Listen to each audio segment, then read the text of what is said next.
Welcome to the Alabama postgame show brought to you by Medical Properties Trust.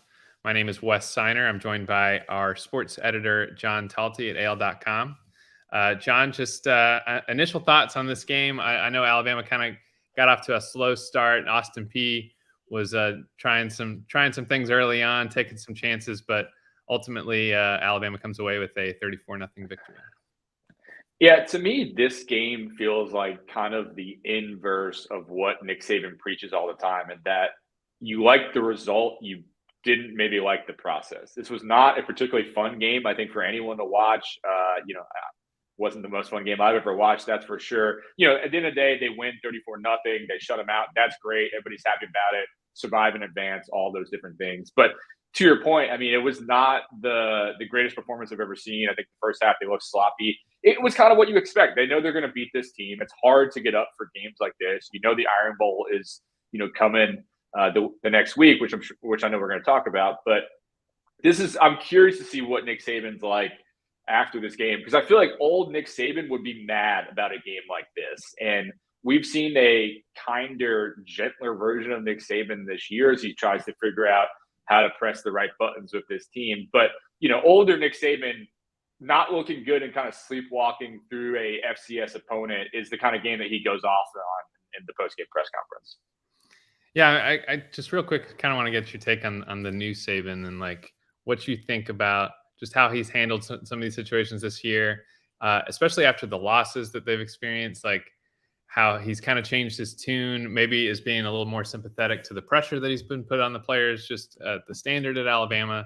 I mean, what is your kind of take on how Saban is handling things down the stretch here as we are about to turn the focus to the Iron Bowl?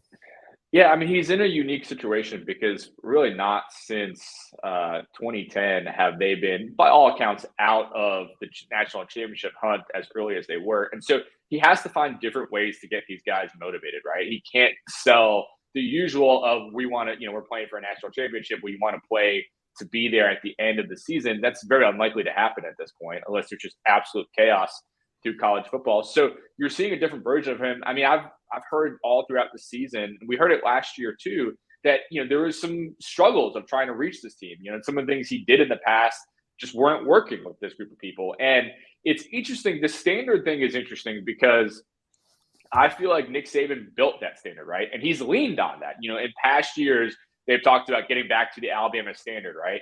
And then this year, he seems to have realized that this ended up being a bad thing, that usually holding guys up to that standard was a good thing and motivated them. And you're seeing Bo Scarborough and Greg McElroy and other guys talking about having to play up to that standard. And I think he realized that for this group, maybe because they're younger, different generation, that they kind of folded under that pressure to meet that standard. And so he's trying to ease off of it. But again, I mean, it was 3 years ago, he was leaning into that and talking about the Alabama standard. And so I think he's trying to figure out how do I figure these guys out? How do I get them to where I need them to be? And I think it's taken some introspection, I think, from him to realize, like, I probably didn't press all the right buttons with this team because they're talented enough to be competing and they're not going to be there. Yeah, I think during the game they said there was some kind of like statistic or graphic that popped up that said that they have a 15% chance of making the college football playoff if there's a whole lot of chaos ahead of them. I know that they're sitting at number 8 right now. They're going to need a lot of help for that to happen, but nevertheless, turning our attention now to the Iron Bowl. That's going to be a 2:30 game on CBS next Saturday. Auburn's coming into Tuscaloosa.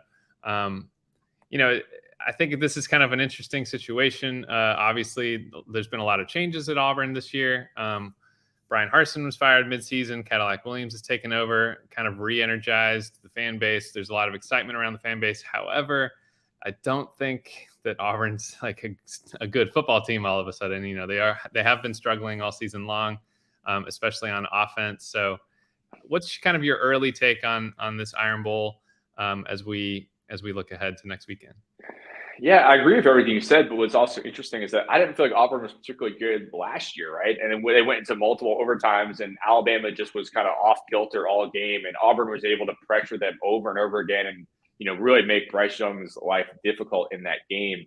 And of course, there were some injuries too, which impacted things. But, you're right. I mean, I think this Auburn team, I'm curious to see how they play against Western Kentucky today. But, you see that they certainly have a different energy to them. I think energy can help in these kind of situations. it doesn't completely overcome the talent deficiency. And Alabama certainly has a talent advantage. And I think it'll be interesting to see how Nick Saban plays it because, again, so often in the past, the Iron Bowl, I feel like in some ways on the Alabama side of things was almost de-emphasized, right? Because it's just, they're really thinking SEC championship, national championship. Whereas this year, a lot of those, we know SEC championship is off the table. We expect the national championship to be off the table. So this Iron Bowl game, I think, actually has greater importance, and there's more pride maybe on the line for these guys than we've seen in past years where it was kind of just another game. And so I'm curious to see how kind of Saban dials it up for this game. But, there's it's at Alabama. That's an advantage, of course. You're not going to have the Auburn Jesus make an appearance the way sometimes it does in Jordan Hare. The Auburn Jesus, yeah. We've heard a lot about that. Obviously, there've been some wild finishes in recent years at Auburn in this game. Obviously, Auburn was able to win in 2017, 2019, went to quadruple overtime in 2021. So usually those crazy games happen at Auburn. Personally, I'm not expecting anything like that this time around. But as you said, this is kind of a different game. That there's kind of, I think for Alabama, just like you said, if they're not going to be in the postseason necessarily, then this game is going to be about bragging rights.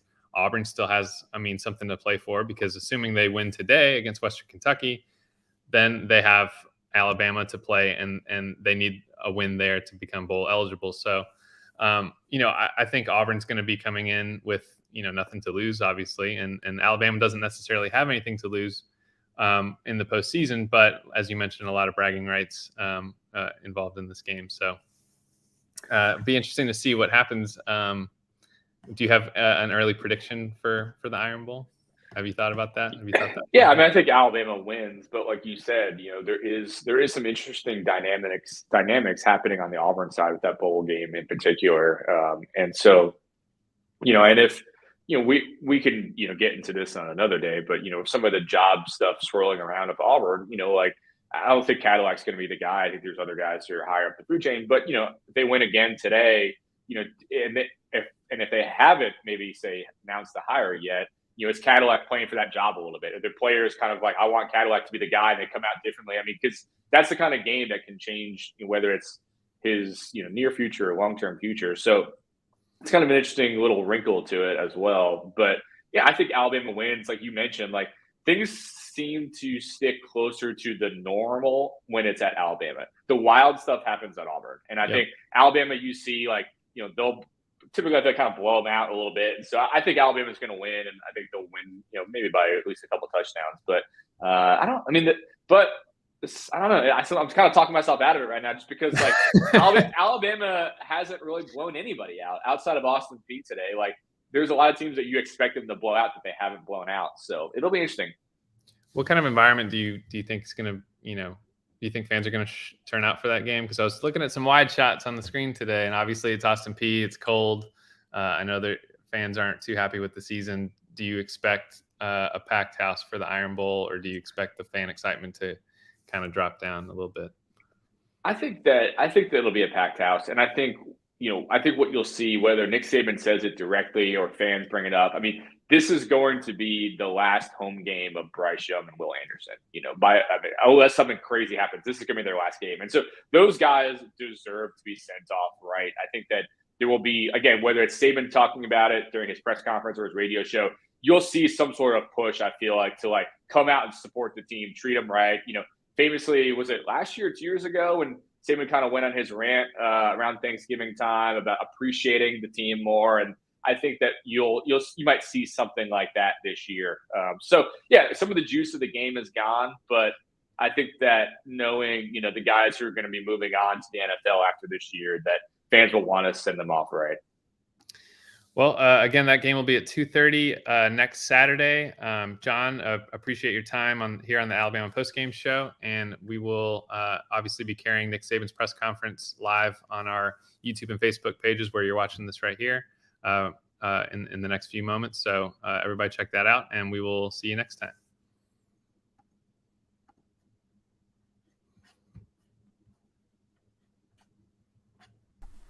Medical Properties Trust, at the very heart of healthcare.